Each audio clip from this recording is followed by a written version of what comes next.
നന്ദനെ അപകടത്തിൽ നിന്നും രക്ഷിക്കുക എന്ന ഒറ്റ ലക്ഷ്യം ഇനിയുള്ള ജീവിതം നമുക്ക് ദുബായിലാക്കാം. ഹലോ ഗൈസ്, അങ്ങനെ നമ്മുടെ സുഗമോദേവി പുതിയ പ്രമോല് നമ്മുടെ ദേവിക നന്ദനൊപ്പം വരുവാട്ടോ. നന്ദനെ ശുശ്രൂഷിക്കാൻ നിൽക്കുവാണ്. എന്നിട്ട് നമ്മുടെ ദേവിക നന്ദനോട് പറയുന്നുണ്ട്, ഞാൻ നന്ദുവിനെ രക്ഷിക്കാനേ എന്നും ഒന്നും ശ്രമിച്ചിട്ടുള്ളൂ എന്നൊക്കെ പറഞ്ഞ് നന്ദന ഫുഡൊക്കെ വരി കൊടുക്കുവാണ്. അപ്പുറത്താണെങ്കിൽ നമ്മുടെ ഋഷിയും അരുന്ധതിയും എല്ലാരും കൂടെ യാത്രയായിട്ട് ഇറങ്ങുകയാണ്. എന്നിട്ട് നമ്മുടെ അരുന്ധതി പറയുന്നുണ്ട്, നമുക്കിനി ഈ ജീവിതകാലം മുഴുവൻ ദുബായിൽ തന്നെ മതി മോനെ എന്നൊക്കെ പറയുമ്പോൾ നമ്മുടെ ഋഷി പറയുന്നുണ്ട്, അമ്മയുടെ ഇഷ്ടം പോലെ ആവട്ടെ എന്നും പറഞ്ഞ് അവര് യാത്ര തിരിക്കും കേട്ടോ. ഏറ്റവും ലാസ്റ്റ് ഇതൊക്കെ കണ്ടുകൊണ്ട് ഒരാൾ നിൽക്കുന്നുണ്ട് എന്നുള്ള രീതിയിൽ ആ ഒരു ഭിക്ഷക്കാരനുണ്ടല്ലോ, ഇതിക്ക് മുമ്പ് നമ്മുടെ സ്റ്റെപ്പാന്റെ വീട്ടിൽ കയറി കൂടിയ ആളുണ്ടല്ലോ, നമ്മുടെ നന്ദനെ കണ്ട ആള്, അദ്ദേഹം അവിടെ നടക്കുന്ന സകല കാര്യങ്ങളും ഇങ്ങനെ ഇരുട്ടിന്റെ മറവിൽ നിന്ന് കാണുന്ന ഒരു നിമിഷങ്ങളാണ് നമുക്ക് കാണുവാൻ സാധിക്കുന്നത്.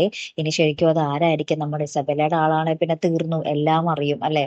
നമ്മുടെ ഋഷീനെ പോകാനും അനുവദിക്കത്തില്ല, നമ്മുടെ നന്ദനും പിടിയിലാകും അല്ലെ കൂട്ടുകാരെ. കാത്തിരിക്കാട്ടോ അടുത്തൊരു വീഡിയോയുമായി വരുന്നത് വരയ്ക്കും. Good bye.